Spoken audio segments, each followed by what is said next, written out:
2 जून 1947 जब दिल्ली के एक कमरे में करीब दर्जन भर लोग मिलकर करोड़ों लोगों का भविष्य लिखने जा रहे थे। करीब 1.5 दशक से मुस्लिम लीग जिस पाकिस्तान की रट लगा रही थी, वो आज कागजों में उनके सामने सच होने जा रहा था। सिर्फ 2 हफ्तों में भारत के खंडित होने की योजना पर मोहर लग गई। भगवान राम के बेटे लव का बसाया लाहौर, ढाकेश्वरी माता का तीर्थ ढाका, गुरु नानक देव जी का जन्म स्थान ननकाना अब 2 टुकड़ों में बंटने जा रहा था।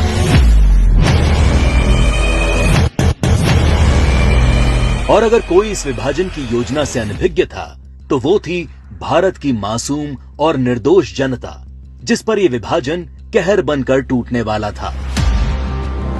1947 को अंग्रेजों द्वारा किया विभाजन देश का पहला विभाजन नहीं था।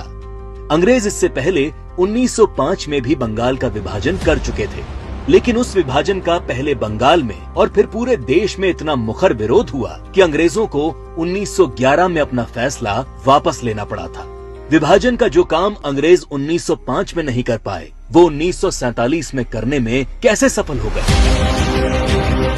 तो जो बात 1905 के बंगाल को 1947 के भारत से अलग बनाती है, वो है कांग्रेस पार्टी, मुस्लिम लीग और भारतीय कम्युनिस्ट। 1905 में बंगाल विभाजन के विरोध के बीच ही 1906 में मुस्लिम लीग का जन्म संयुक्त बंगाल के ढाका में हुआ।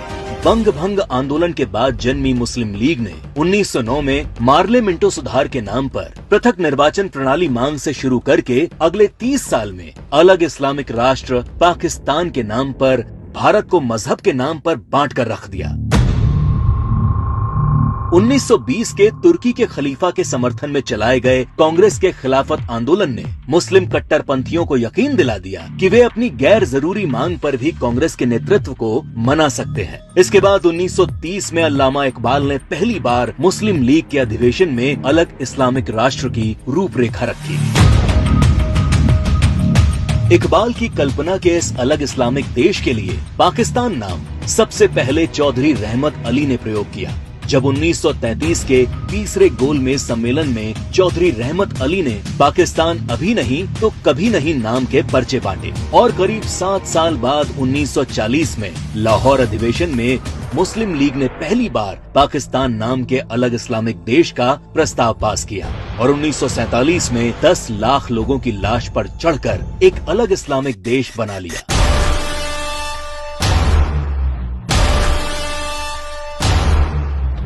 और जिस भारत ने 1905 में बंगाल का विभाजन नहीं होने दिया, वो भारत 1947 में भारत विभाजन नहीं रोक पाया, क्योंकि कांग्रेस के जिन नेताओं पर लीग के सामने खड़े होने की जिम्मेदारी थी, उन्होंने अंत समय में बिना भारत के लोगों को विश्वास में लिए विभाजन का प्रस्ताव स्वीकार कर लिया। देश तोड़ने के इस खेल में एक हिस्सा भारत के कम्युनिस्टों ने भी निभाया, जब कम्युनिस्ट नेताओं ने भारत को 14 राष्ट्रों का समूह बताते हुए भारत विभाजन को मुस्लिम राष्ट्र के आत्मनिर्णय का अधिकार बता दिया।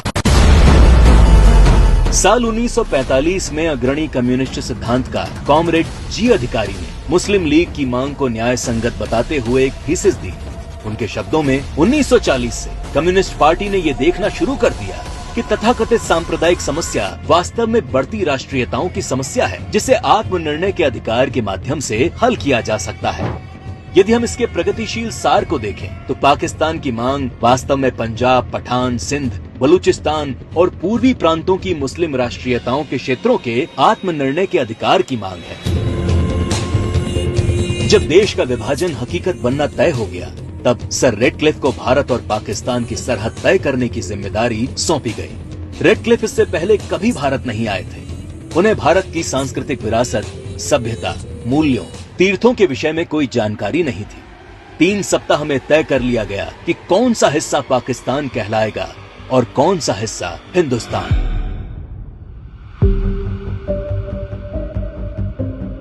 सदियों से एक जैसे इतिहास, भाषा, बोली, खान पान लिए रह रहे लोग, गांव और शहर रातों रात 2 देश बन गए।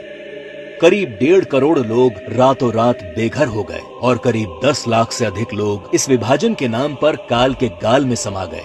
ये विभाजन जिसने आगे चलकर पूर्वी पाकिस्तान में एक नए नरसंहार को जन्म दिया।